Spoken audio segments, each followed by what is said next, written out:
মানে ওইটা সম্ভবত আমার জায়গা না। তো সেই জন্য আমি আসলে পিছু হটে চলে আসি। আমি আর মানে কমার্শিয়াল ফিল্মে আমি অ্যাক্টিং করি, কারণ আমার মনে হয়েছে কমার্শিয়াল ফিল্মে অ্যাক্টিং করার মতো ওই এলিমেন্টস আমার মধ্যে নাই আসলে।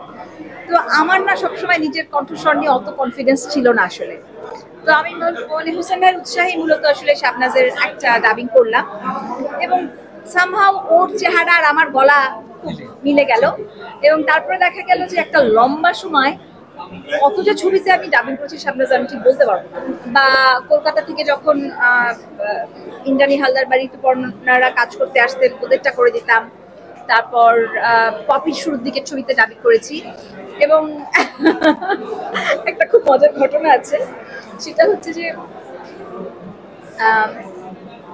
যেবার চিত্রা নদীর পাড়ে মানে পুরস্কার পেল, সে একই সাথে ম্যাডাম ফুলিও পুরস্কার পেল। তো চিত্রা নদীর পাড়ের জন্য তো আই ওয়াজ নমিনেটেড। তো যাই হোক, তো ওইটাতে তো মানে পুরস্কারটা পেল শিমলা ম্যাডাম ফুলির জন্য। তো মজার ব্যাপার হচ্ছে কি যে ম্যাডাম ফুলির ডাবিংটাও আমার করা ছিল।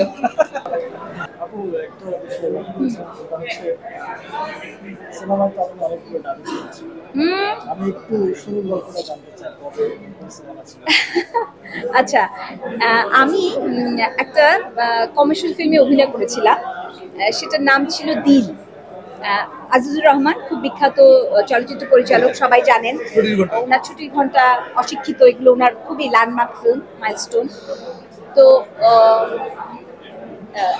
আজিজ ভাই একটা ছবি বানাচ্ছিলেন দিল। তো ওইটাতে কমার্শিয়াল ফিল্মে আমার অভিষেক ঘটলো, শাবনাজ, নাইম, শবনম আপা আর আমি। তো দিল হয়ে যাওয়ার পর সবার খুব আগ্রহ যে আমি যেন ফিল্মে নিয়মিত হই, অভিনয়। তো আমি তো সিনেমায় নিয়মিত কিভাবে হব, আমি না পারি ফাইটিং, না পারি ডান্স। হ্যাঁ, আমার সম্বল তো আমার থিয়েটারের অভিনয়।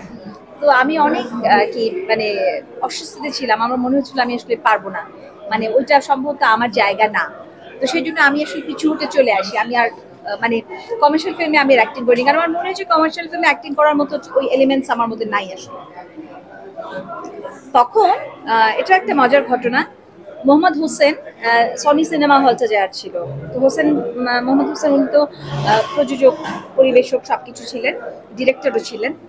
তো উনি একটা সিনেমা করেছিলেন, ওটার নাম সম্ভবত জনম জনম, যেখানে দ্বিতীয়াপা এবং শাবনাজ দুজনে কাজ করেছিলেন। তো হোসেন ভাই আমাকে এসে বললেন যে ভাই তুমি তো অভিনয় করবে না বলছো। আমি বললাম জি। বলছি যে তোমার গলাটা আমার ভারী মিষ্টি লেগেছে, তুমি একটা কাজ করো, তুমি শাবনাজের ডাবিংটা করো। তো আমি বললো যে হ্যাঁ, আমার ধারণা তোমার ডাবিংটা শাবনাজের গলা, মানে শাবনাজের অ্যাক্টিংকে আরো বেশি আর কি মানে কমপ্লিমেন্ট করবে আর কি। তো আমার না সবসময় নিজের কণ্ঠস্বর নিয়ে অত কনফিডেন্স ছিল না আসলে। তো আমি মানে হোসেন ভাইয়ের উৎসাহী মূলত আসলে শাবনাজের একটা ডাবিং করলাম, এবং সামহাও ওর চেহারা আর আমার গলা খুব মিলে গেল। এবং তারপরে দেখা গেল যে একটা লম্বা সময় কতটা ছবিতে আমি ডাবিং করছি শাবনাজ আমি ঠিক বলতে পারবো না। এবং সেটার মধ্যে দিয়ে আমি অনেক সমৃদ্ধ হয়েছি, কারণ এন্টার ফিল্ম ইন্ডাস্ট্রির অনেক বাঘা বাঘা অভিনেতা, পরিচালক যাদের সাথে আমার কাজ করার সুযোগ হয়েছে। যেমন একজনের কথা তো এই মুহূর্তে ভীষণভাবে বলতে ইচ্ছা করছে, রোজি সামাদ। মানে ওনার মতো একজন মানুষের পাশে দাঁড়িয়ে আমি যখন ডাবিং করছিলাম, আই ওয়াজ ফিলিং ওনাকে এইভাবে আমি সিনেমায় দেখে দেখে বড় হয়েছি। এরকম অনেক অনেক মানুষ, অনেক।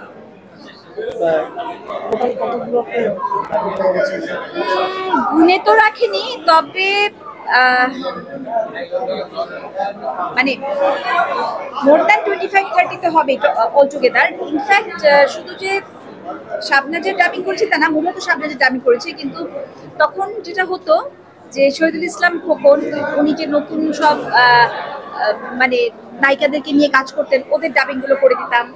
বা কলকাতা থেকে যখন ইন্দ্রাণী হালদার বাড়িতে পর্ণারা কাজ করতে আসতেন, ওদেরটা করে দিতাম।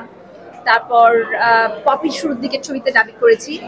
এবং একটা খুব মজার ঘটনা আছে, সেটা হচ্ছে যে যেবার চিত্রা নদীর পাড়ে মানে পুরস্কার পেল, সে একই সাথে ম্যাডাম ফুলিও পুরস্কার পেল। তো চিত্রা নদীর পাড়ের জন্য তো আই ওয়াজ নমিনেটেড। তো যাই হোক, তো ওইটাতে তো মানে পুরস্কারটা পেল শিমলা ম্যাডাম ফুলির জন্য। তো মজার ব্যাপার হচ্ছে কি যে ম্যাডাম ফুলির ডাবিংটাও আমার করা ছিল। সর্বশেষ আমি জানি যে পুরান নেই তো সেই থিয়েটার থেকে শুরু করে আমার পক্ষে খেলা নাই হেনার অপার থেকে কি এখনো রয়ে গেছে যে জিনিসটা কথা বললে তো আমি লজ্জা পাবো। না না এখনো এই জিনিসটা আমার করা হয়নি বা আমি পারিনি করতে পারিনি, এটা আমার অপূর্ণতা রয়ে গেছে।